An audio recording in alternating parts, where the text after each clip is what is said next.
Money, okay? So, money, work, and business ang ating pag-uusapan ngayon. Narinig niyo ba yung kasabihan na money is the root of all evil?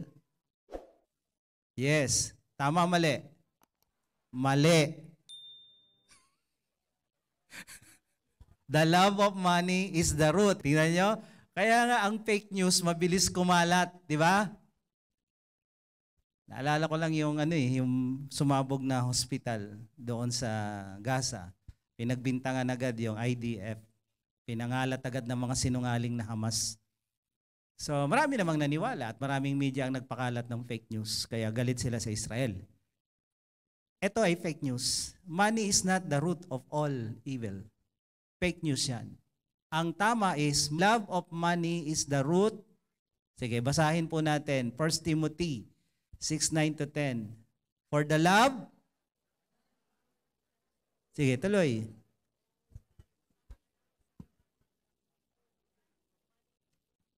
Ang salapi ay hindi ugat ng kasamaan. Dahil pag walang pera, hindi tayo pwedeng makarating dito. Wala kang pambayad sa sasakyan. Sasabihin mo, mamang driver, pagdadasal na lang po kita. Titingin yung driver sa iyo at itatapon ko sa labas ng sasakyan. And then pagpunta natin dito sa SM, makikipag-usap ako doon. Pagpipray na lang po namin ang negosyo nyo. Paggamitin nyo po kami sa SM Cinema 2. Sigurado nakalakto pagdating natin dito. So, sa totoo lang, ang pera at ang Panginoon, ang Diyos, may pagkakaparehas. Halos. Hindi ka mabubuhay nang wala ang pera. At hindi ka rin mabubuhay nang wala ang Diyos. Silang dalawa ay halos may pagkakaparehas. Kada kibot mo, kailangan mo ang Diyos. Kada kibot mo, kailangan mo ang pera. Pag may didesisyonan ka, kung ikaw Kristiyano, nagtatanong ka sa Diyos, kinikonsider mo kung anong kalooban ng Diyos. Pag ikaw naman ay hindi Kristiyano, kahit Kristiyano, kinukonsider mo rin, may pera ba tayo? So, itong Diyos at pera, halos naglalaban talaga yan. Pero alam naman natin na mas mataas ang Diyos kaysa sa pera. So dito, pag-aaralan natin, sino ba to? Sino ba tong pera na to? At anong meron dito? Bakit yung mga tao nagkakandara pa na gumawa ng kasamaan, magkapera lang? Diba? At the more na sila'y nagkakapera, the more na gusto pa rin nilang magkaroon ng pera. Tinaasan na ng sahod, gumagawa pa ng kalokohan, nagbebenta pa ng droga para magkapera. So ang tao walang kasiyahan at hindi ka masisiyahan sa pera kahit kailan. Sabihin mo, hindi nagbibigay ng saya ang salapi. Hindi. Promise. So the love of money is the root of all kinds of evil. Some people eager for money, yung atat na atat sa pera, buhay niya pera, have wandered from the faith and fears themselves with many griefs or sorrow. Pag minahal mo ang salapi, malalayo ka kay Lord. Sabi mo sa katabi mo, pag minahal mo ang salapi, malalayo ka kay Lord. Pero pag minahal mo si Lord, malalapit ang pera sa iyo. Pag inuna mo si Lord, kaya nga yung habol ng habol sa salapi, lawit dila na, pagod na, wala pa rin. Pero yung naghahabol kay Lord, hinahabol ng pera. Walang tao dito. Sabi mo sa katabi mo, habulin mo si Lord. Huwag si pera. So, hindi masama ang pera. Kung ang pera gagamitin mo, hindi masama yan.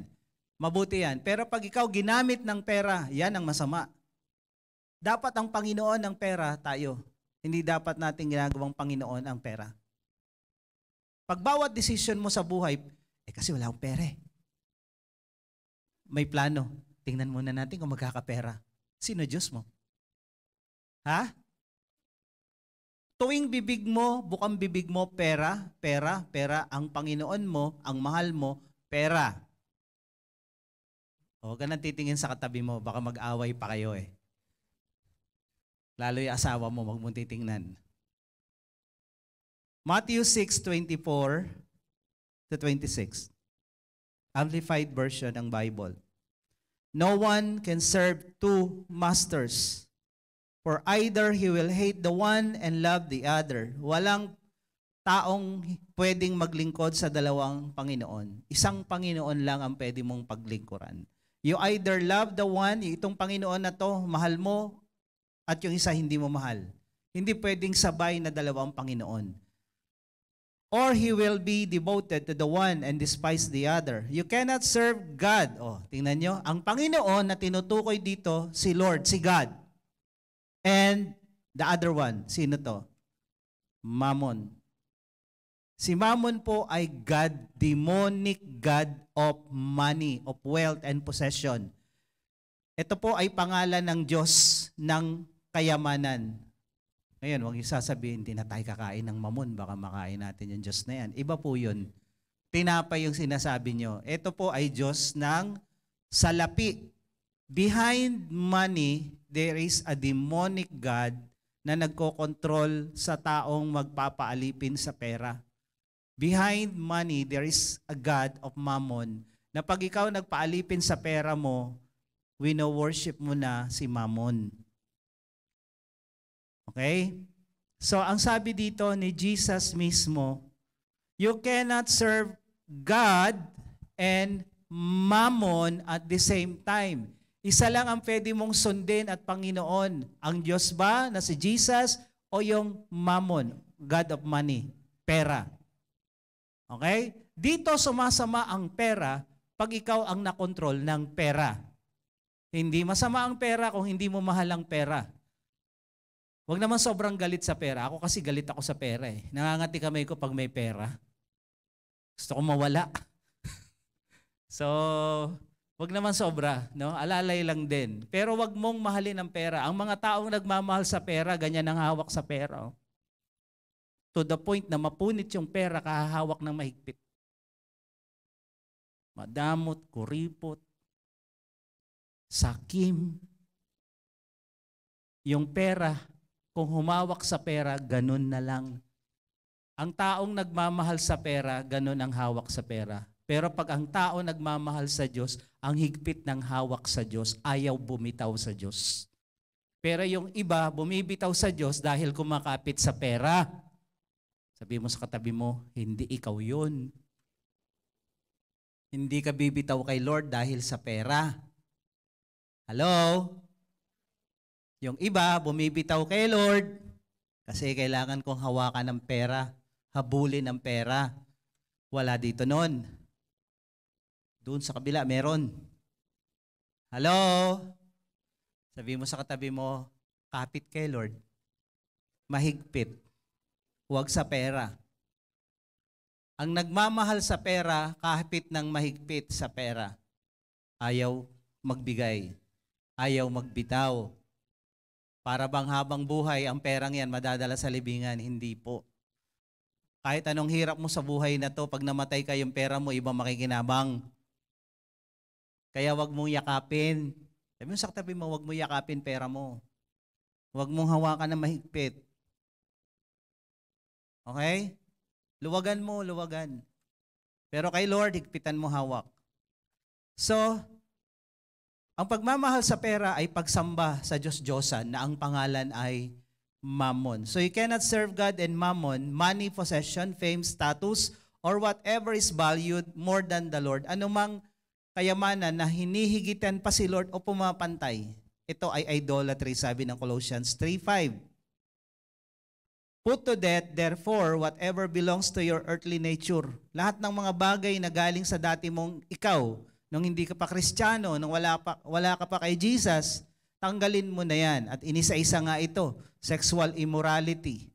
Pag sinabing sexual immorality, lahat po ng sexual activities na hindi biblical. Lalaki sa lalaki, babae sa babae, kahit pa ano pang LGBTQ plus times divided, multiply, square root, ano pa yan? Pag hindi yan biblical, demonic yan, kasalanan yan. Kaya stop. Pati yung sex ng walang kasal, kasali yan dito sa immorality. Okay? So, impurity, lust, evil desires, and greed. Sa ibang translation, covetousness. Ang covetousness, ang kadamutan, ang kasakiman ay isang uri ng pagsamba sa Diyos-Diyosan. which is idolatry. At yung idol na wina-worship mo, pag ganun ka sa pera, anong pangalan ng idol na to? Ng Diyos na to? Mammon. Baka magulat na lang ako pag bumisita kami sa bahay nyo. Akala ko ba Christian ka na? Ba't may altar ka? Pastor, huwag ka maglala, yung altar na yan, si Mammon lang naman nakalagay dyan. Tapos nakalagay din yung ano mo, yung alkansya. Diba? May kandila, may altar pa, no? Si Mammon ay mas mabagsik na Diyos. The day will come, malapit nang matapos ang kasaysayan ng buong mundo. Ang maghahari sa dulo ay yung Antichrist. Pero, ang kapangyarihan niya is economic, politics, and power ng military. Kokontrolin niya ang buong mundo by using politics ng buong mundo. And then, armies ng buong mundo. Pero higit sa lahat, si Mammon gagamitin niya. Dahil hindi ka na pwedeng magbenta, magnegosyo, magtrabaho kung wala kang tatak ng 666. So, ang economy ay control. Magtatandem itong si Mammon at si Lucifer para kontrolin ang buong mundo. Kung ngayon palang mahal mo na si pera, pagdating nito, hindi na mahihirapan ang Antichrist sa'yo. Ngayon pa lang, ready ka na to receive the mark of the beast, 666. Kaya matuto na tayo ngayon pa lang, huwag mahalin ang pera, kundi mahalin ang Diyos. Sabi mo sa katabi mo, mahalin mo ang Diyos higit sa lahat. Huwag pera. Okay? Tandaan mo, hindi mo yan madadala sa langit. Hindi mo yan madadala sa libingan. At baka hindi ka makapasok sa langit pag mahal mong kayamanan. Dahil sa langit, ang daming kayamanan. Baka tuklapin mo pa yung sahig. Uy, ginto. Uy, yung perlas na gate. Kita ng mga anghel. Anong ginagawa mo? Tinutuklap ko, ibibenta ko sa pawn shop. Sige, doon ka sa taning pawn shop, laglag. Diba? Yung pagkaganid, hindi magdadala sa atin sa langit. Yan ay magiging sagabal para tayo makapasok. Sabi mo, mahalin mong Diyos. Higit sa lahat. Huwag mong mahalin ang pera. Huwag mong mahalin si Mammon. Ano ang palatandaan na nagmamahal ka o nagmamahal tayo sa pera? Magbibigay lang po ako ng ilan. Marami yan. Pero ito lang ang palatandaan na mabilisan. How you will know that you worship Mammon? You worship pera. How you will know that you love money? Number 1, wrong priorities. Yung oras mo at yung devotion mo na para sa Diyos, sana yan, ginagamit mo para sa trabaho at negosyo mo. Kaya nga ang sabi ni Jesus, nung tinanong siya, dapat bang mag-tax kay Caesar? Kumuha siya ng coins. Sabi, bigyan niyo ako ng coins. Kaninong mukha nandito? Sumigaw yung mga tao, kay Caesar po. Sabi ni Jesus, ibigay kay Caesar ang para kay Caesar. Emperor, Caesar. Ibigay sa Diyos ang para sa Diyos. Sabi mo sa katabi mo, huwag mong gagalawin yung para sa Diyos. Huwag mong gagayahin yung magsasaka na nangako kay Lord, bibigyan kita Lord ng isang baboy, pag nanganak yung baboy ko ng 10. Kaso namatay yung isa, sabi niya, Lord, yung sayo nawala. Ang malas mo talaga, Lord, di ka siguro nag-pray. Kung Lord pa ang nawala, Lord, sobra akong busy, sobra akong daming ginagawa, Lord, di ako makakapunta sa gawain mo. Bakit ka nakapunta sa negosyo? Bakit ka nakapunta sa trabaho? Bakit nakapunta ka sa eskwela? Bakit nakapunta ka sa birthday, sa party, at kung ano-ano na pupunta mo pati patay? Pero kay Lord, maunawa naman tayo ng Panginoon. Maunawain si Lord. Mabait si Lord. Yes, mabait si Lord. Iniipon lang niya yung galit niya sa'yo. Bakit kay Lord lagi ang huli? Bakit laging kay Lord ang tira? Pati sa tithes, kunyari, tithes. Alam niyo ba, pag di mo binigay yung 10%, anong tawag sa Bible? Malakay 3:10? Nakaw. Sa dami namang nanakawan, si Lord pa. Hindi lang pera ang nananakaw kay Lord, oras. Katapatan, devotion. Yung oras na yan, para kay Lord yan. Ginamit mo para sa trabaho o negosyo o kung anumang bagay, nanakawan mo ang Panginoon. May magnanakaw po ba dito? Hello? Huwag na po kayo magtaas ng kamay. Alam naman ni Lord yan. Kaya sabi mo sa katabi mo, magsisi ka na ha. Magbago ka na. Huwag mo nakawan si Lord. Oras, pera, devotion. Mahal mo ang pera. Pag yung oras na para kay Lord, kinuha mo para sa negosyo, para sa trabaho, para sa pagkita ng pera. Ibig sabihin, inuna mo si Mammon bago si Lord. Therefore, mahal mo si Mammon at wino-worship mo siya. Ganun ba yun? Di naman talaga sa puso ko. Alam naman ng Diyos. Oo nga, sa puso mo. Alam mo na yun tama, ito, pero hindi mo ginawa. We are what we are according to what we do. We are what we do. We are not what we say. Iba yung sinasabi mo sa ginagawa mo. Ang tao, masusukat mo sa ginagawa, hindi sa sinasabi. Hello? Di naman. Kung ano ginagawa mo, yun ka. Hindi ako mamamatay tao. Bakit mo pinatay yung taong, hindi, aksidente lang yun. Nasaksak ko lang kasi may lamok. Pak! You are what you are because you are what you do. Kung ano ginagawa mo, yun ka. Hindi mo sabi, hindi, alam naman ng Diyos ang puso ko eh. Teka lang, ano ginawa mo? Napatay ko lang naman yan kasi concern ako, may lamok, ang laki, tinaga ko. Pwede yun. Kung ano yung ginagawa mo, yun ka. Sabi mo sa katabi mo, kung ano ginagawa mo, yun ka. Huwag mo sasabihin, mahal mo ang Diyos, pero pinagpapalit mo yung oras para sa Kanya sa pera. Hindi mo masasabing mahal mo ang Diyos kung ang ginagawa mo kontra sa sinasabi mo. Tingnan mo yung katabi mo, titigan mo.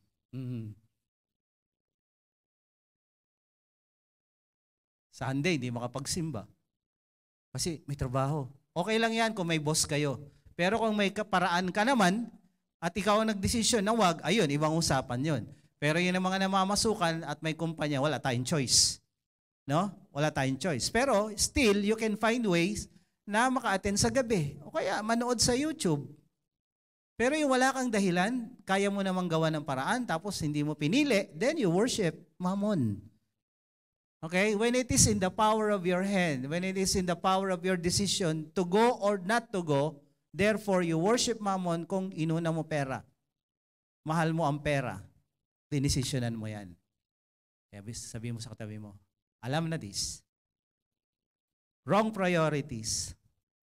Pangalawa, fear of giving. Takot magbigay, lalo na yung topic ko nung nakaraan. Ito nung ulong, 2.5 na nga lang, ibibigay ko pa. Ano mabibili ng 5 mo? Wala. Di ba? So, when you give that, itong babae, itong widow na nagbigay, walang katakot-takot na ibigay niya. Todo bigay. Ang taong nagmamahal sa pera, when it comes to bigayan, nag-aalala, paano kung hindi bumalik? Paano kung pag binigay ko to, wala nang matira sa akin? Doon pa lang, alam mo na walang tiwala yan sa Diyos. Na walang tiwala yan sa salita ng Diyos. Hindi naman kami ang nangangako ng balik eh, si Lord. Hindi naman kami ang nangangako na pag nagtanim ka, aani ka, Bible. Pag tao ang nangako, asa ka pa, wala talagang mangyayari. Pero Diyos ang nangako eh. Hello?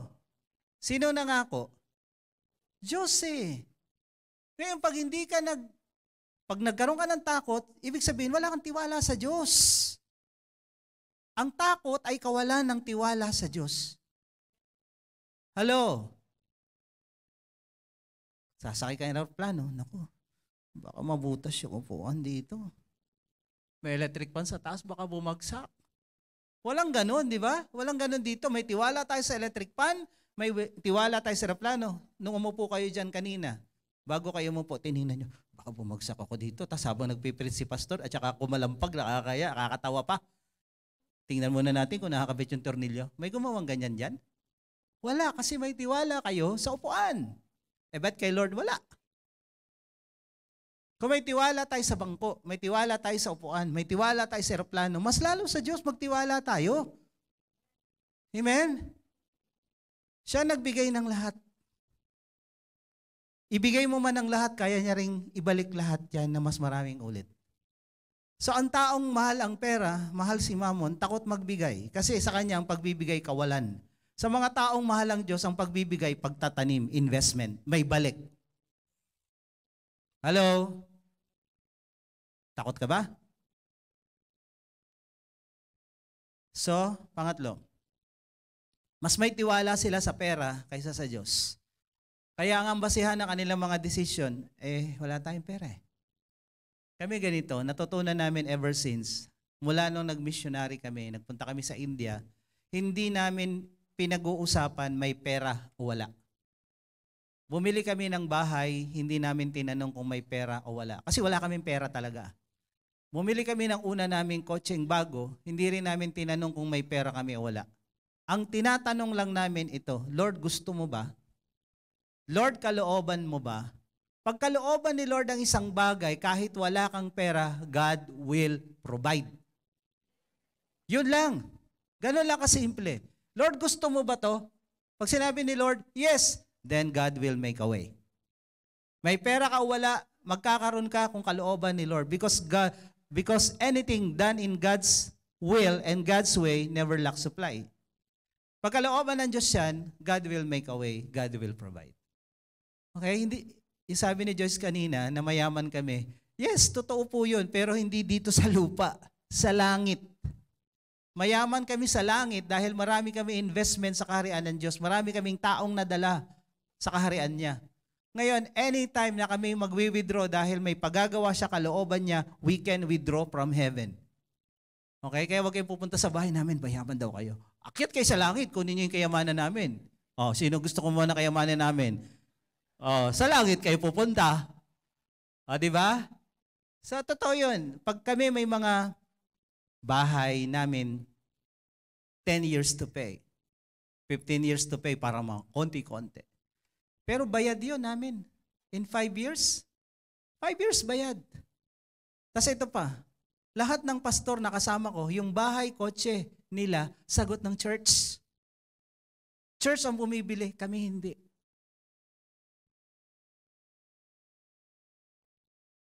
Hindi po. Hindi po kami kumuha ng pang-rent, pambayad sa bahay namin sa church, hindi. Pero the rest of all the pastors na kasama namin, dahil sila'y naglilingkod sa Diyos at nakasulat yung sa Biblia, binabayaran ng church yung kanilang house and lot. Pati kotse. Kami, hindi. Pinagtrabahuan po namin ito. Okay? Kaya, ang tiwala natin wala sa pera, sa Diyos. Dahil ang tiwala sa pera, kinakapos. Ang tiwala sa Diyos, lubos. Amen? Hindi tayo kukulangin ng Diyos. Pang-apat, money makes them happy. Akala nila. For a moment. Yung mga taong mahal ang pera, masaya sila pag maraming kontrata, maraming benta, maraming negosyo. Ang daming nagbigay. Ang saya-saya. Pero promise, ang saya mo sa pera, pansamantala lang. Dahil ang tunay na saya na pangmatagalan kay Kristo lang makikita. Kay Lord lang, ang tunay na saya matatagpuan, hindi sa pera. Hindi ba kayo masaya, Pastor, pag may pera? Masaya din. Kaya lang masaya na ako dati, nadagdagan lang onti. Kumbaga sa halo-halo, toppings lang yan. Okay? Pero ang tunay na saya, si Jesus. Amen? Kasi pag naging masaya ka na sa pera, yung saya mo napunta na sa pera kay Mammon, hindi na kay Lord. Kaya pilitin natin na may pera o wala, maging masaya tayo kay Lord. Ngayon, kung may perang dagdag, di additional, di ba? Mas masaya siyempre pag may pera ka. Of course naman. Pero kung wala kang pera, hindi ka na ba masaya?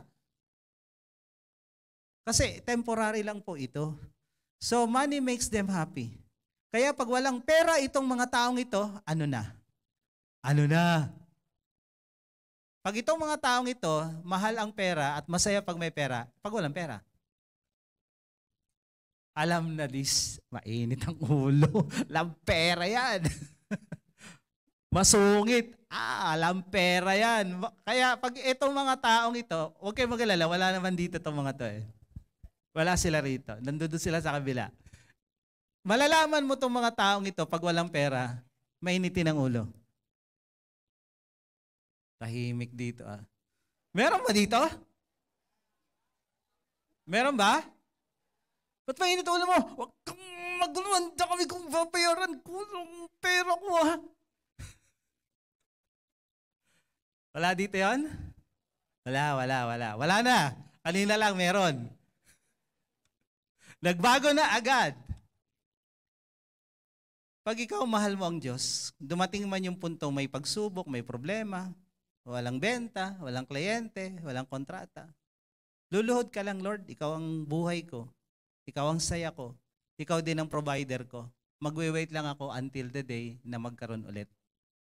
Okay? Hindi yung nagiging masungit ka na, galit ka na kasi wala kang pera. Yan yung palatandaan na si Mammon ang Diyos mo. Sabi mo sa katabi mo, magpalit ka na ng Diyos. Si Lord na. Their goal in life is to make more money. At dahil nga, mahal nila ang pera at si Mammon, akala nila, laging pera ang nagpapasaya sa tao. Kaya todo, trabaho, hanap ng kliyente, hanap ng mga pagkakaperahan at mga sideline. Daming racket. Marami po kaming racket. We never stop working and doing business. Ang dami po naming racket. Pero hindi kami nagra-racket para maging masaya. Nagra-racket po kami kasi marami kaming kagagastusan, maraming tutulungan, maraming dapat gawin sa church at sa buhay na to. Pero hindi kami naghahanap ng pera para maging masaya. Masaya na kami kay Lord. Okay? So, the goal is to make more money so that they will be more happy. So, habol sila ng habol sa pera. Ang problema sa pera, bilog. Pag hinabol mo, gumugulong palayo. Di ba, pwede naman ding papel. Oo, nalilipad ng hangin palayo. Ang hirap habulin ng pera. Pero pag ang pera humabol sa'yo, madali. Next. They care more about money than relationship. Wala silang pakialam, masira yung pangalan nila o relationship nila, mandadaya sa timbangan, sa kontrata, at kung ano-ano pa, magcha-charge ng sobra-sobrang patong. Kasi mas mahalaga yung pera kaysa relationship. I don't care kung magalit ka, basta kumita ako. Yun yung mindset nila. Kaya itong mga to, sa totoo lang, hindi umaasenso. Kasi mandurugas eh. Durobo, sabi ng mga po. Durobo. Manloloko eh. So, hindi umaasenso sa buhay kahit ano pang pagsisikap kasi mandaraya. Okay? So when you love money, you don't care about relationship with God and with other people. Wala kang pakialam. At bilang mga Kristiyano, hindi tayo dapat ganun. Amen? Mas importante ang relationship sa pera. Dahil when you have good relationship, you will have money. Naalala niyo yung widow na humingi ng tulong kay Elijah? Sabi ni Elijah, anong meron ka sa bahay? Wala na po, ito lang langis. Sabi ni Elijah, sige, manghiram ka ng mga garapon sa mga kapitbahay mo at ibuhos mo. And then, pag napuno na yan, ibenta mo sa mga kapitbahay mo rin. What if itong babaeng ito ay walang magandang relasyon sa mga kapitbahay niya? Niloko niya dati, inutangan at hindi binayaran lahat. And then, magbebenta siya ngayon ng langis. Bumili na po kayo ng langis. May tutulong kaya sa kanya? Wala. Ang puhunan niya ay good relationship at yung himala ng propeta. Kaya nung napuno yung mga garapon, binenta nila yung langis. Ang sabi ng propeta, bayaran mo lahat ng utang mo. At yung matira, dyan kayo mabuhay ng pamilya mo. Yung mabuting pangalan po ay importante. Kami, nag-business po kami. May mga supplier kami sa Baclaran at Divisoria na hindi kami nagbabayad ng cash. 30 days, minsan 60 days. Kaya mong mag-business na walang puhunan? Yes, ang puhunan mo, reputasyon. Maayos na pangalan dahil maayos ang transaksyon mo sa kanila. Pag pinangako mo, gagawin mo. Pag sinabi mong babayaran mo this petsa, dapat bayad ka. Kaya kahit di nila kami kilala, nakakakuha kami ng hanggang kalahating milyon na walang perang binabayad, binibitawan. Pwede pala magnegosyo na walang pera. Yes. Basta meron kang integridad. Meron kang pangalang maayos. Hindi ka nanloko, hindi ka nandaya. So, huli, they work for money. Pag nagtrabaho sila, wala silang pakialam sa boss nila, Wala silang pakialam sa pinagtatrabaho nila, kung naluloko na nila o nalalamangan nila, kung nakakasira sila ng mga materyales. Wala silang pakialam. Ang pakialam nila basta kumita sila. Dapat yung mga uma-attend dito hindi na ganyan. Sana man lang sa atin magsimula. Kasi sa labas ang hirap baguhin eh. Pero dito sa loob sana magbago tayo. Magmalasakit tayo sa mga amo, sa mga boss sa pinagtatrabuhan natin. Hindi pera-pera lang ang usapan. May tahimik na naman. Parang may dumadaang anghel lagi, no? Tapos yung anghel may karet. Okay, kumibo ka. Hello? Sabi mo, ayusin mo trabaho mo. Okay? So, dito sa Deuteronomy 28, may binabanggit dito, paulit-ulit ko itong tinuturo. If you faithfully obey the voice of the Lord your God, being careful to do all His commandments, pag sinunod nyo ang utos ng Diyos, inuna nyo ang Diyos, that I command you today, the Lord your God will set you high above all the nations of the earth, and all these blessings shall come upon you. Itong mga pagpapalang ito, ang dami niya, nakasulat lahat yan doon. Pag binasa niyo yung buong Deuteronomy 28, lahat ng pagpapalang ito, lalapit sa inyo, susundan kayo. Pag sinundan nyo ang utos ng Diyos, ginawa nyo, yung pera ang susunod sa inyo. Pag hindi kayo sumunod sa Diyos, humahabol kayo sa pera, sa salapi, tatakbuhan kayo niyan, ang bilis tumakbo niyan. Pero pag si Lord ang sinusunod mo, ang pera susunod sa iyo. At pag sumunod sa iyo ang pera, dahil mabilis tumakbo yung perang yan, sabi dito, this blessing shall come upon you and sinong driver dito? Nagda-drive. Sinong tumutuwa pag na-overtaken siya? Walang nagtaas ng kamay. Hindi nakakatawa ang nag-overtake. Lalo na yung ikakat kang ganun, tapos magsasakay ng pasahero sa tapat mo. Sa gitna pa. Diba? Tapos yung nagmamadali ka, gigit-giting kang ganun. Tapos, o kaya babagal-bagal.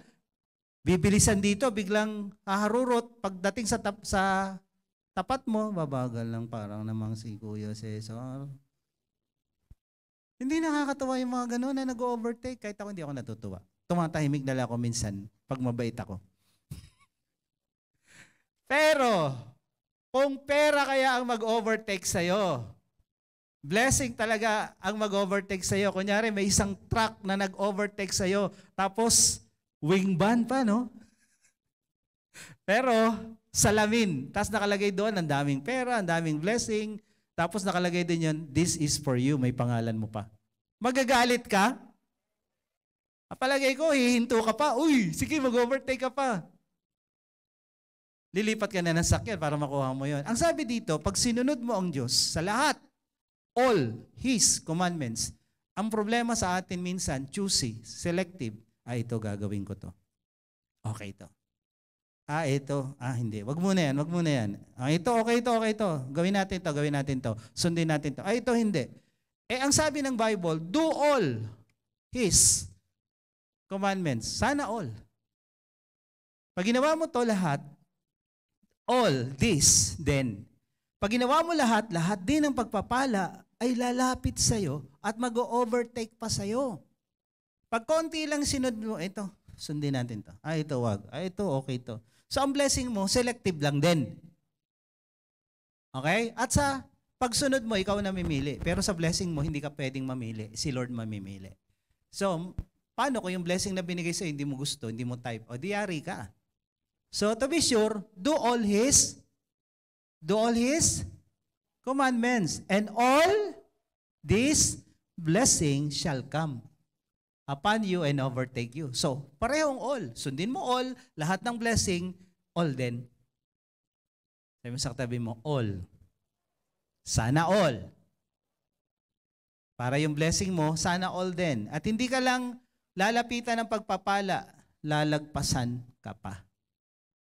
Sino gusto to? Ayan. So, sundin mo lahat. Sundin mo lahat. Dahil ang Kristiyanong namimili ng sinusunod, hindi si Jesus ang Lord, siya ang Lord. Ito lang susundin ko. When you decide Jesus to be your Lord, dalawa lang ang pwede mong gawin. He is Lord of all or not Lord at all. It's all or nothing. Kung Lord si Jesus, lahat sundin mo. Pero kung pipiliin mo kalakalahati, konti-konti, hindi talaga siya Lord. Dalawang Lord, siya at ikaw. Okay? So, walang blessing na ganun. If you obey the voice of the Lord your God, blessed shall you be in the city and blessed shall you be in the field. Kahit saan ka magpunta, blessed ka pag sinusunod mo lahat ng utos ng Diyos. Amen? Probinsya, syudad, blessed ka. Kasi lahat sinusunod mo. Sa Colossians 3:22-24, may sinabi dito, servants in everything obey those who are your master on earth, not only with external service as those who merely please people, but with sincerity of heart because of your fear of the Lord. Alam naman natin to, kahit saan ka magpunta, uy, nandiyan si boss. Kunyari, galing-galingan, bisi-bisihan. Pag wala si boss, laro-laruan, tulog-tulugan, hindi na to dapat makita sa mga Kristiyano. May mga Kristiyano ba dito? Bawal ang tamad sa Kristiyano. Bawal manduruga sa trabaho. Ay, wala si boss. Tulog muna tayo. Ako, ang work ethics ko masyadong mahigpit. Pag ako nagtrabaho, hindi ako nagbi-break hanggat di ako gutom o hindi tapos yung trabaho ko. Pero hindi ko naman ini-implement yan sa mga nagtatrabaho sa amin. Pero yun ako eh. Kaya nga pag may nagtatrabaho, tas kwento ng kwento, usap ng usap, di ba?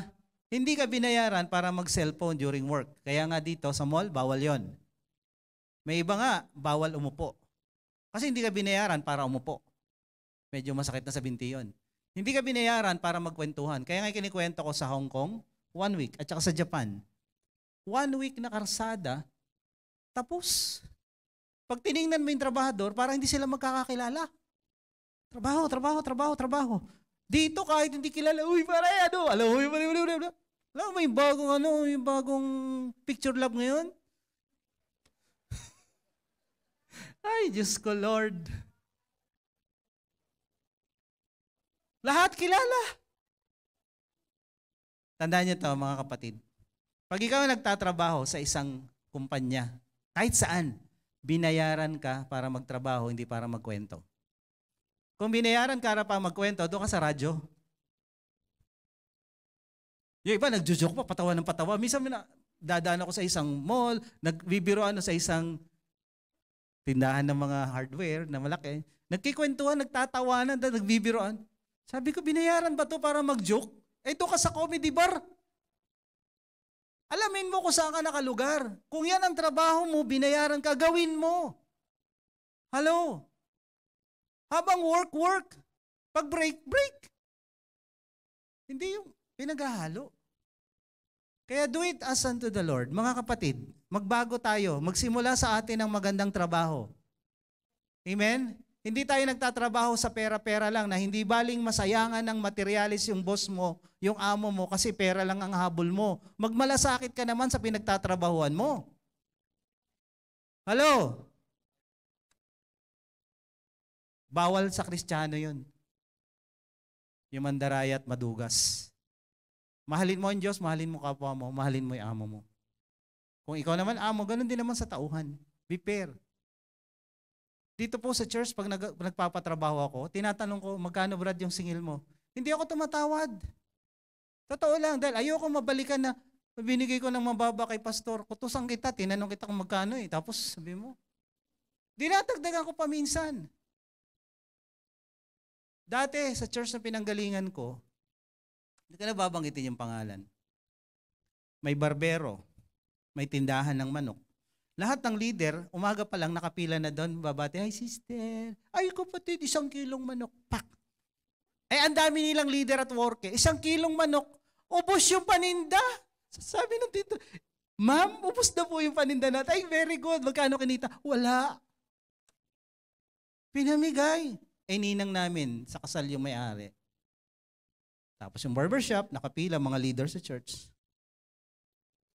Ay, libre na ho kayo. 30 yung libre maghapon. Bawal po dito yun.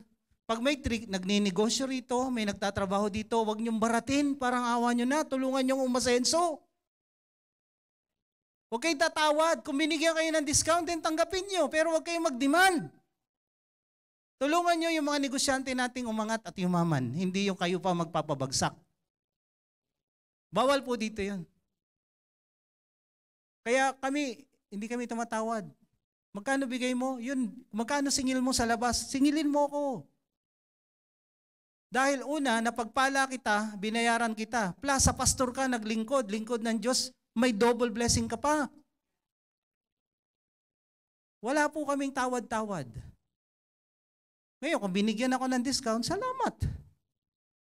Hello? Ganun po dapat ang turingan dito. Pagka pinagtrabahuan mo, lalo Kristiyano, mas dapat matino trabaho mo. Kung hindi Kristiyano yung pinagtrabahuan mo, matino ka dapat magtrabaho. Pag Christian, anak ng Diyos yan, galingan mo pa. Pastor, lalo. Hello? Ganyan dapat tayo. Amen? Kasi sa Diyos tayo naglilingkod. Sabi dito, gawin mo yan hindi para please ang tao, but with sincerity of heart because of your fear of the Lord.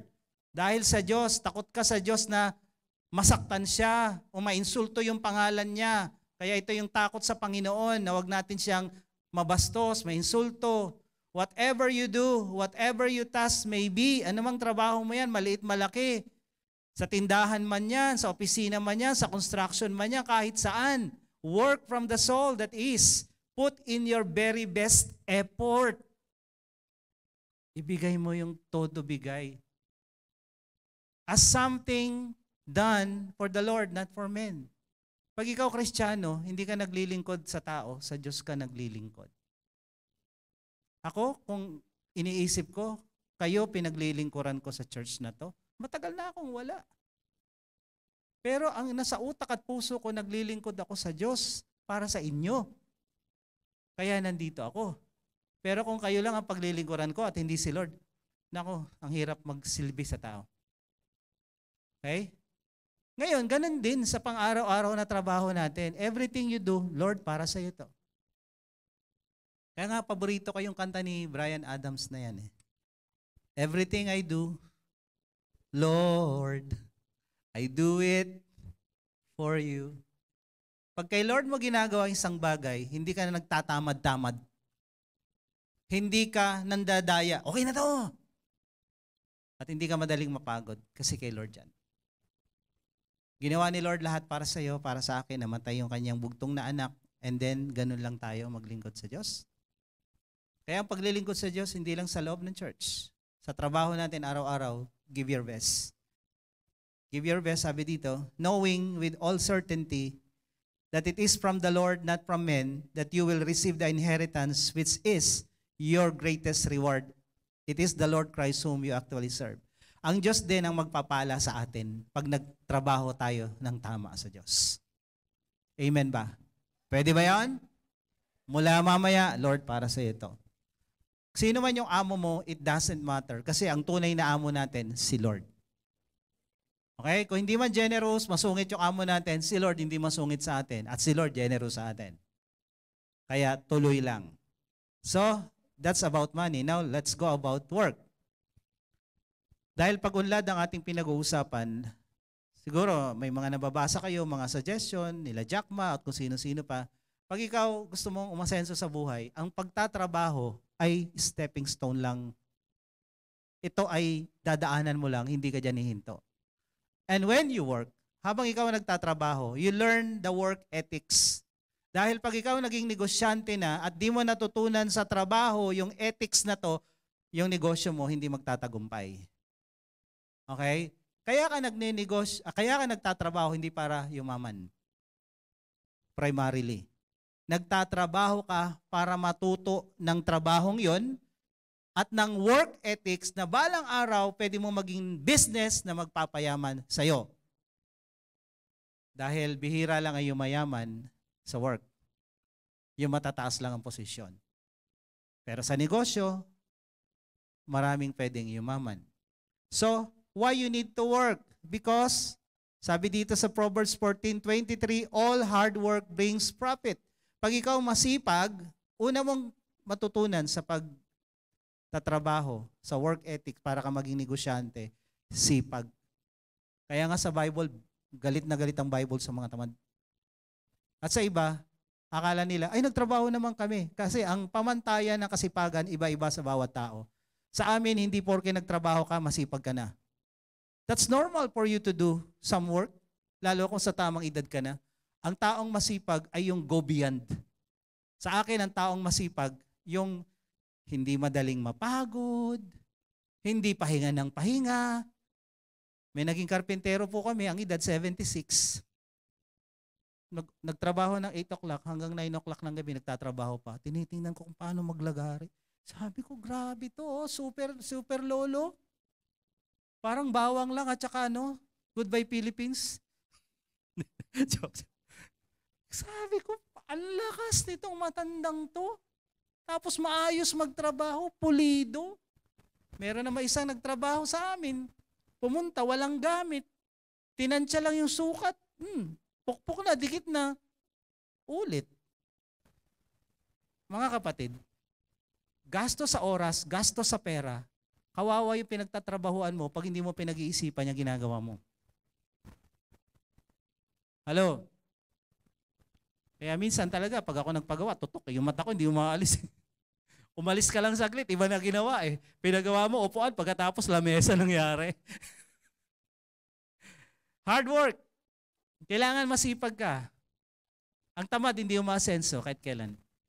At ang sabi ng Bible, huwag pakainin ng mga tamad. Pag ikaw nagtatrabaho, you will learn discipline. Kasi tatanggalin ka ng amo mo. Didisiplinahin ka pag late ka. Pag wala kang disiplina, gigising ka kung anong oras mo gusto. Papasok ka kung kailan mo gusto. Hindi pwede sa kumpanya yun. 3 absent, tanggal ka na. Kaya nga bago ka maging negosyante, you need to learn the work ethics ng hard work and discipline. Mga bata, mga youth, kailangan ngayon matutunan nyo na. Dahil ang lahat ng ito, hindi ito natututunan overnight. Pag kinatandaan mo yung mali, ang hirap mong baguhin. Ang kawayan na matanda, mahirap baluktutin. Kaya habang pwede pang baguhin, magsimula ka na, now na, asap. Sabihin mo sa katabi mo, maging masipag ka, wag tamad. Kinainan mo lang, iiwan mo pa sa lamesa. Hindi, nandiyan naman yung pusa namin, lilinisin yan. Tapos gamitin mo ulit, pagkatapos dilaan ng pusa.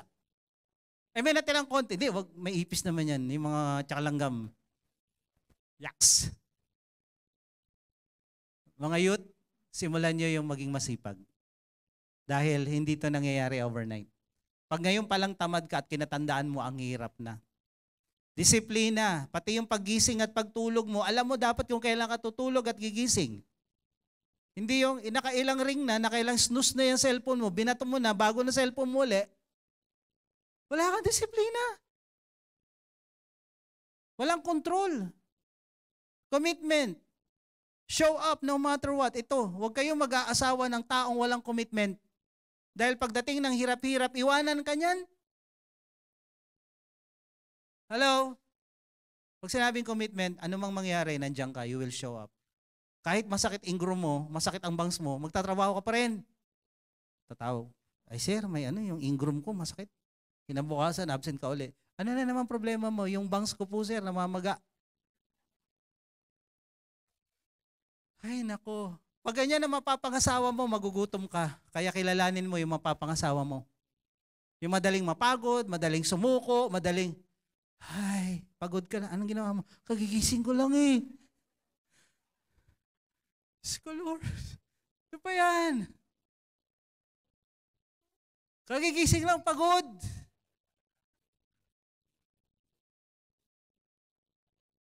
Tatlong linggo masakit katawan ko dahil ang dami namin ginagawa, nagpapakonstruct. Sabi ko kagabi, hindi ko na kaya, galing kami Mandaluyong. Bili ka muna ng Dolphinal. Sabi niya, walang Dolphinal, babalo lang. Sige, pwede na yan.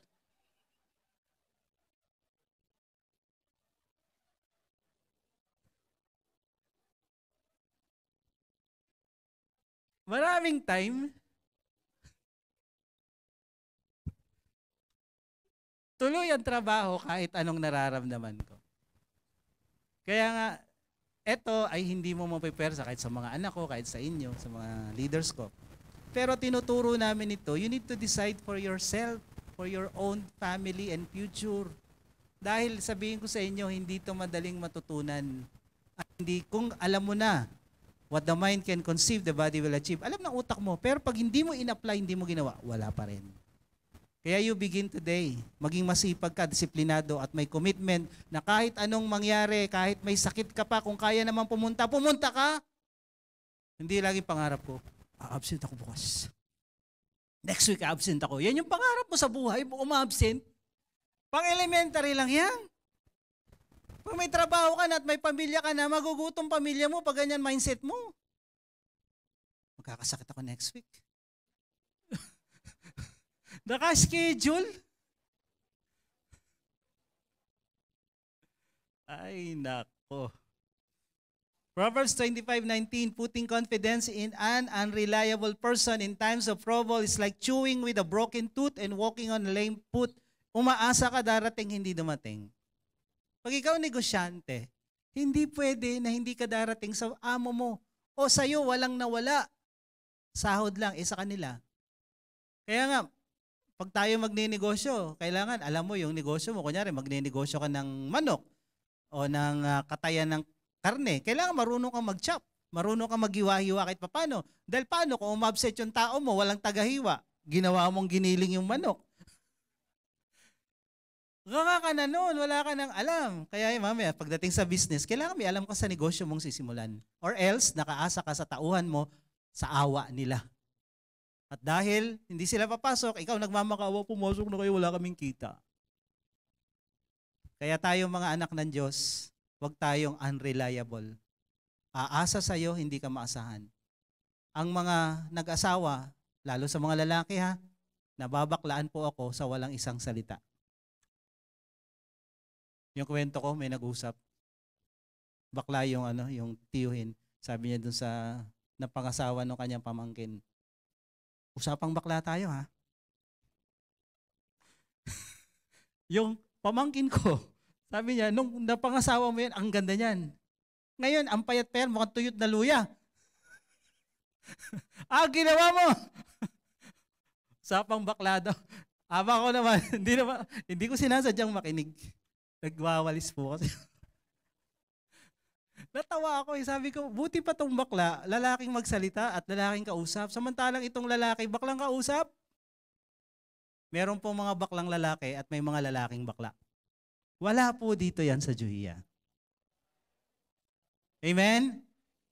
Ang mga lalaking lalaki, pag nangako, tutuparin yung pangako. Pag sinabi, gagawin. Kahit nahihirapan, tuloy. May palabra, di honor. Pag sinabing pupunta, pupunta. Pag sinabing gagawin, gagawin. Hindi. Ay kasi namaga yung aking bangs. Tingnan mo, may picture pa. Namamaga ang bangs ko. Baklang kausap. Buti pa yung bakla, lalaking kausap. Hello? Sabi mo sa katabi mo, kahit babae ka, pwede kang lalaki kausap. Ano po?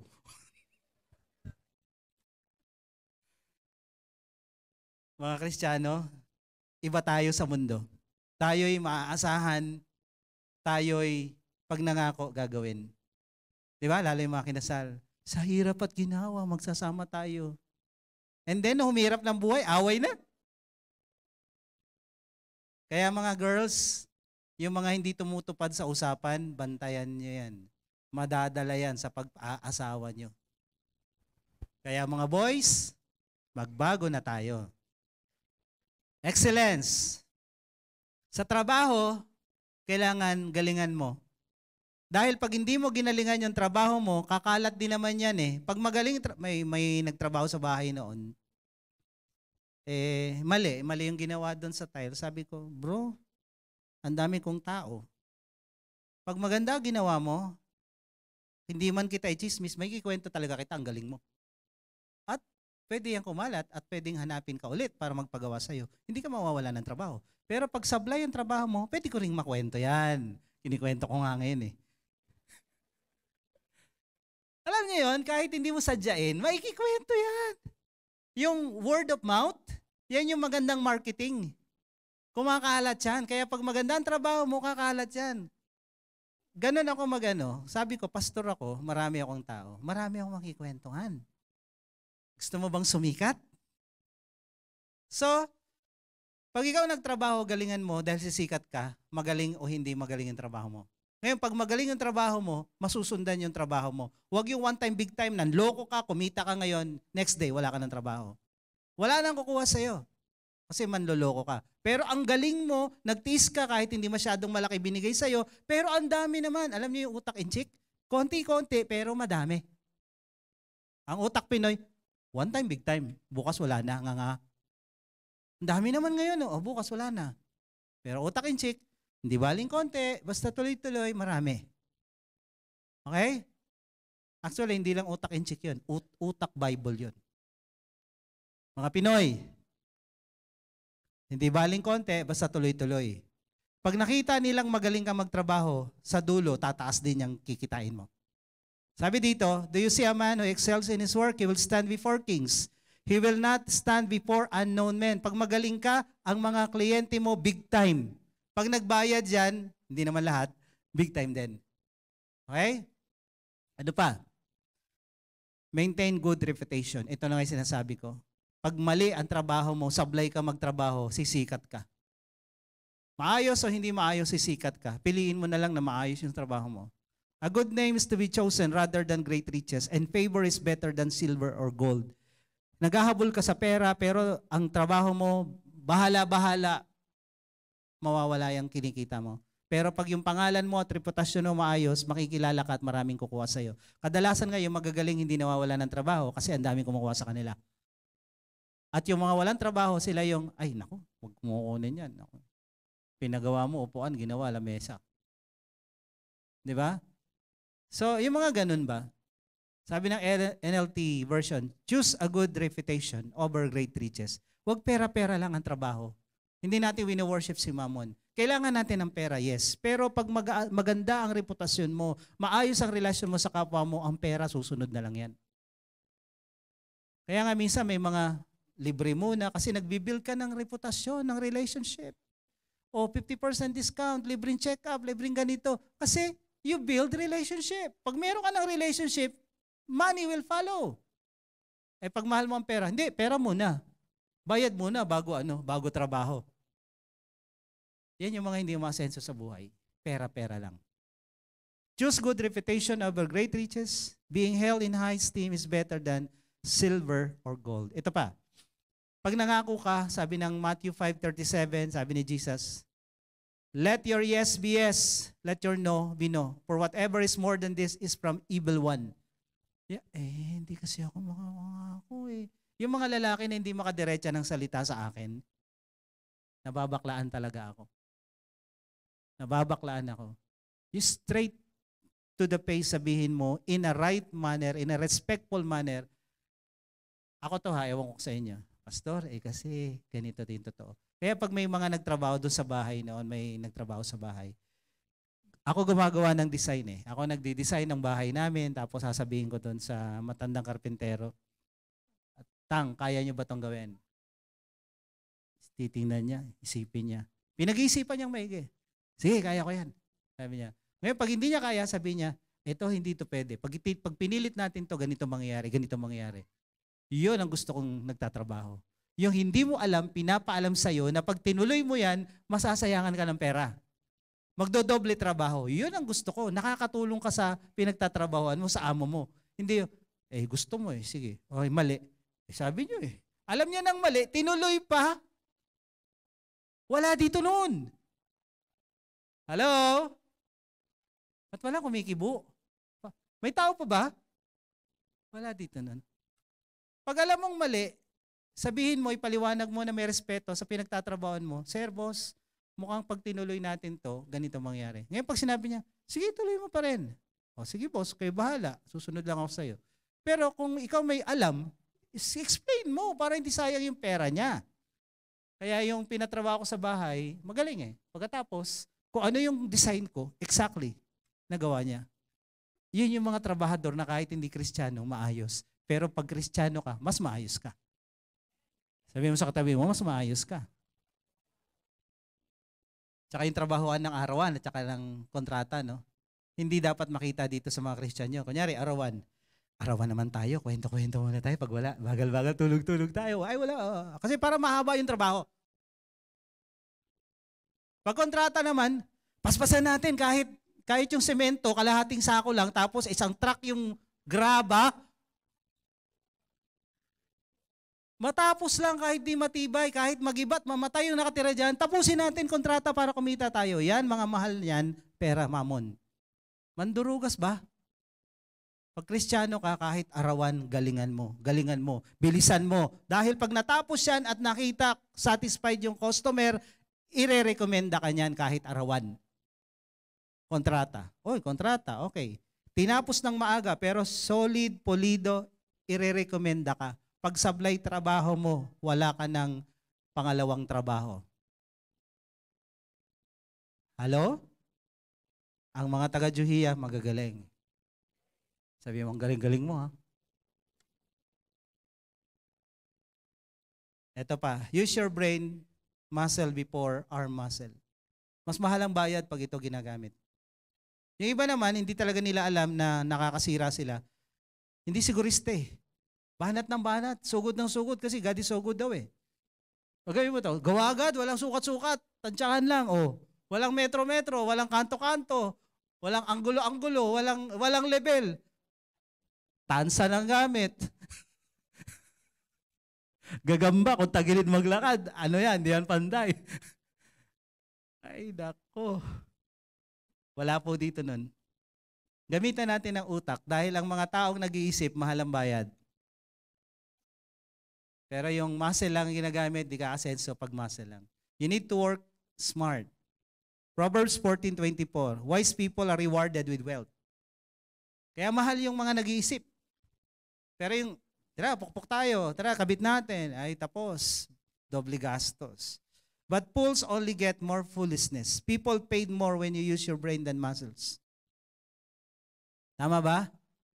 Gamitan natin ang utak. Now, let's go to business. Tapusin lang natin to. Business. Pera, trabaho. Ang nagpapayaman sa tao, negosyo. Okay? Unless galing ka ng Lasal, Ateneo, at ang mga position mo ay yung top level position. Pwede kayong maman as a worker. Pero kung ordinaryong tao lang tayo at gusto nating umangat sa buhay, ang negosyo, ang sekreto.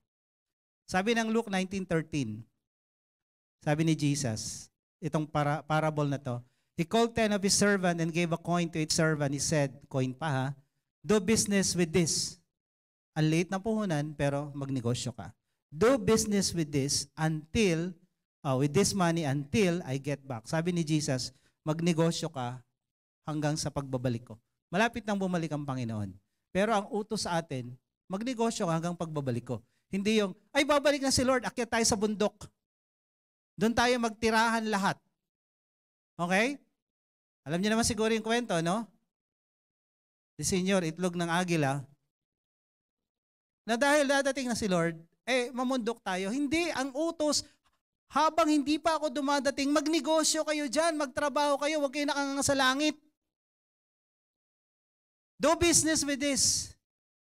Si Jesus, si Peter, si James, si John, si Priscilla, si Aquila, si Pablo, lahat ito, negosyante. Negosyante itong mga taong ito. Si Jesus may carpentry business. At sigurado ako, sinisipat niya yon, may level. Sigurado ako, maayos yung trabaho ni Jesus. Kaya nga bago siya mag-ministry, bago siya mag-preach, bumaba yung Holy Spirit sa kanya at nagsalita ang Ama. Sabi sa kanya doon sa Luke chapter 4, this is my beloved Son in whom I am well pleased. Tinatanong ko yung iba, bakit nasabi ng Diyos Ama na natutuwa ako sa anak kong ito? Ano na ba ginawa niya? Wala pa siyang ginawa. Wala pa siyang pinagaling. Wala pa siyang tinuruan. Ang ginawa niya, nagkarpentero siya mula 12 hanggang 30 karpentero siya. At siya ay isang magaling na karpentero. Pulido magtrabaho. Kaya sabi ng Diyos Ama, ang galing mong karpentero. Pwede ka nang mag-ministry. Kung hindi ka magaling sa bahay, kung hindi ka magaling sa trabaho mo, pwedeng hindi ka rin magaling sa church. Ang taong hindi maayos ang buhay, hindi rin maayos mag-lead. Ang leader na hindi matino ay galing sa buhay na hindi matino. Pag di ka matino bilang tao, bilang youth, Tatakbo ka ng SK? Di ka marunong magugas ng plato sa bahay nyo, SK ka pa? Pwede ba?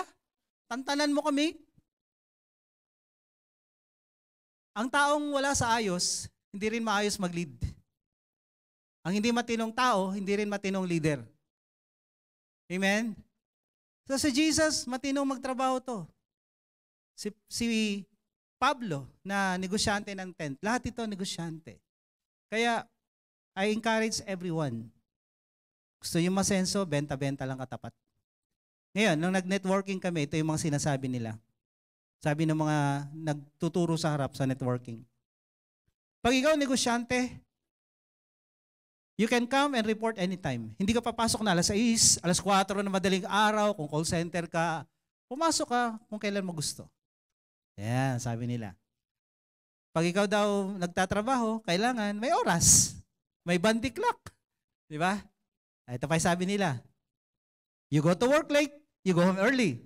Pag ikaw na namamasukan, trabador ka lang, overtime, minsan overtawad. You can go anywhere, anytime, no need to file leave. Pag ikaw may-ari, ikaw negosyante. Pero pag ikaw naman namamasukan, ay nako, 3 dekada, mag-file ka na ng leave bago ma-aproban. Unlimited income, pag negosyante ka, pag ikaw nagtatrabaho, limited income. Pag ikaw may negosyo, you can buy anything you want, walang tingin-tingin sa presyo. Pag nakita mo yung damit, ang ganda. Miss, pakibalot nga to. Pag ikaw naman nagtatrabaho, una mong titingnan, nagandahan ka sa damit, saka pupunta pagkatapos? Sa batok. Titingnan mo yung presyo. Tapos nalapit yung sales lady. Sir, nagustuhan niyo? Ay, hindi. Pangit. Pangit ng presyo. Ang mahal kasi, biglang pumangit. So pag trabador ka, ganun daw. Tanong, totoo ba yan? Totoo ba na ganun? Negosyante kami ha. Kaya kong sagutin. Pero kayo, sa palagay nyo, totoo, ganyan ang buhay? Totoo yan kung ayos na yung negosyo mo. Pero ang totoo, ganito ang negosyante. Ito, makinig kayo ha. Ito yung daan ng pagyaman. You will work more than 8 hours almost every day. Ito ang tunay. Pag ikaw magnenegosyo, nagsisimula kang magnegosyo, hindi ka nagtatrabaho ng 8 hours, hindi mo sasabihin, uy, 8 hours na, titigil ko na to. Hindi, hanggat hindi tapos, gagawin mo pa rin. Mga negosyante, totoo hindi? Taas ang kamay ng mga negosyante rito. Totoo hindi? Ito tayo. Tulog na yung trabahador mo, ikaw nag-iisip pa anong gagawin bukas at yung mga natirang trabaho, ginagawa mo pa. Ito ang tunay. Kaya uy, masarap maging negosyante. Yes, pag established na. Pero hanggat hindi pa at nagsisimula ka pa lang lahat ng trabaho sa'yo. Pag hindi dumating yung tao mo, dapat alam mo yung gagawin. Hindi ka pwedeng nakaasa sa kanila. Kagaya na sabi ko kanina, nagchachap ka ng manok, hindi ka marunong magchap dahil may tauhan ka, hindi dumating, giniling ang labas. Di ba? Kaya minsan yung store mo, sara-sara. Kung parlor naman, biglang hindi dumating yung nagpuputs pa mo. Ikaw biglang nagputs pa. Maya-maya lang, nakakulong ka na. Kaya pag nagnegosyo ka, dapat alam mo yung negosyong sisimulan. Kasi pag nawala sila, patay ka. You will sacrifice your own money to pay for your employees. Sila may sahod, ikaw wala. Kasi una sila, nagtrabaho sila. Yan ang negosyante. Kung akala nyo lang ha. Kaya kadalasan, wala silang sahod. Lalo sa simula. Sino pa ang gusto nun? Kasi sa networking, one-sided eh. Pag ito, ganyan-ganyan. Hindi totoo yun sa simula. Totoo yun pag established ka na. Ngayon, pag established ka na, ito na talaga. Nagsikap ka na, nagpakahirap ka na, kaya lahat ng negosyante nahirapan. Kung sila man nag-i-enjoy ng buhay nila ngayon, naghirap yan. Wag yung sasabihin, wag kang magtrabaho dyan, nag-i-enjoy lang yung amo mo. Natural mag-enjoy, gumastos yan, nagpakahirap yan eh. Di ba? Ang may karapatang mag-enjoy yung naghirap. Hindi nag-i-enjoy ka, hindi ka nga naghirap. Hello? Kaya yung mga negosyante, nagpakahirap po yan bago umangat sa buhay. Huwag natin silang sabihin, uy, nagpapayaman lang. Nagpakahirap yan bago yumaman. Sino gusto yumaman dito? Mahirap ang daan. Magpapakahirap ka muna. So, pero pag natapos yung paghihirap mo at umangat ka na sa buhay, establish na yung negosyo mo, yun na, pwede ka nang dumating ng alas 10. Pwede ka nang umuwi ng alas 2. Pwede ka nang pumunta ng tindahan at pag nakita mo, uy, ang ganda, miss, pakibalot nga. Hindi ka na makukuryenting bigla. Okay? At kung gusto mong magbakasyon, no filing of leave. Ito yung advantage. At ang kinikita mo, ikaw ang magdi-decide, hindi yung amo mo. Ngayon, sa mga nagtatrabaho, gawin niyo yung sinabi ko kanina. Learn the work ethics. Then, mangarap kayo balang araw, yung natutunan ko sa work, i-apply ko sa business ko. Dahil pag nagnegosyo ka direct, unless mayaman ka na dati talaga, negosyante kayong pamilya, okay lang yan. Pero kung hindi, you need to learn this. Dahil pag naging amo ka at di mo natutunan yung mga muhan, mabagsik kang amo, pahihirapan mo, tauhan mo, at hindi ka rin naasenso sa buhay. Kaya you need to go through this process. Kailangan mo matutunan yung work ethic, then you go to business. Okay? Sino gusto pa? Yumaman dito. Mahirap pala. Tayo. Let's pray.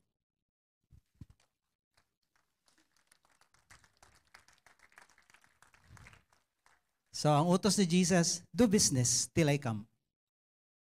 Kaya, marami po, try ko lang na may turo sa atin yung iba't ibang klase ng business. Pero I suggest, kasi kung magbi-business ka that you will produce, kailangan yung skills. Kung magbi-business ka, nagbibenta ka, kagaya na sinabi ko kanina, marami tayong negosyante ng manok dito. You need the talent also para doon. Kami, simple lang yung talent namin sa business. Magbenta. Lahat binibenta namin. Yun lang yung talent namin. Magaling lang kami mag-alok, magaling lang kami makisama sa tao, reputasyon, pangako, tuparin. Pag kumuha kami sa mga supplier namin at sinabi namin, 15 days, 30 days, bayad yun. Gagawa namin ng paraan yun. Hindi pwedeng sasabihin namin, kulang pa, wala pa kami pambayad. No. Ang mabuting pangalan, reputasyon ay malaking puhunan. Tandaan nyo yan. Ano man yung trabaho ginagawa nyo ngayon, negosyo, huwag nyong sisirain yung pangalan nyo dahil sa pera. Dahil kakalat at kakalat yan. Ngayon, kung maganda ang trabaho nyo, kakalat din yan. At maraming magre-referral sa inyo. Maraming magsasabi, si ganito. Pero the moment na sumablay ka minsan, hindi mo kailangan pumatay ng tatlong beses para matawag kang mamamatay tao. Isang beses lang. Magkamali ka lang ng isa. At hindi mo na-redeem yung pangalan mo, wala nang kukuha sa'yo. Ngayon, kung gusto mo umasenso sa buhay, ingatan mo yung trabaho mo. Do it as unto the Lord. Amen? Amen ba? Lahat ba tayo? Ganon. Amen. So before we close in prayer, sino po yung mga first-timer dito? Pwede po bang pakiwagayway ang inyong kamay? Kung may mga baguhan tayo, ngayon lang nakaten. Ganyan lang po kayo. Hindi ko kasi makakita. Wagayway. Meron po ba? Kung meron po, punta kayo dito sa baba. Ipagpipray lang po namin kayo. Tapos na po tayo. Magka-closing prayer po tayo. We want to bless you. Kung meron po, punta kayo dito. Samahan kayo ng mga nag-invite. Meron ba? Mga ushers, di ko makita. At dalhin nyo na rin yung bag nyo kung meron. Punta kayo dito sa harapan. Sige po, punta po kayo dito. Ipagpipray lang po namin kayo. Tandaan nyo, iba ang pagtatrabaho ng mga anak ng Diyos sa hindi anak ng Diyos. Kaya simulan natin yung pagbabago. Now na. Okay? Sige po, meron pa po ba dyan? So welcome po kayo dito sa Juhia, Jesus Our Hope, International Assemblies. Kami po ay naniniwala sa Bible lang at kay Jesus lang. So lahat pong tinuro na ito, kung wala si Jesus sa puso natin, imposible itong magawa. Kaya we encourage everyone, lalo na kayo po na mga first time na nakaka-attend dito, si Jesus po ang simula ng pagbabago.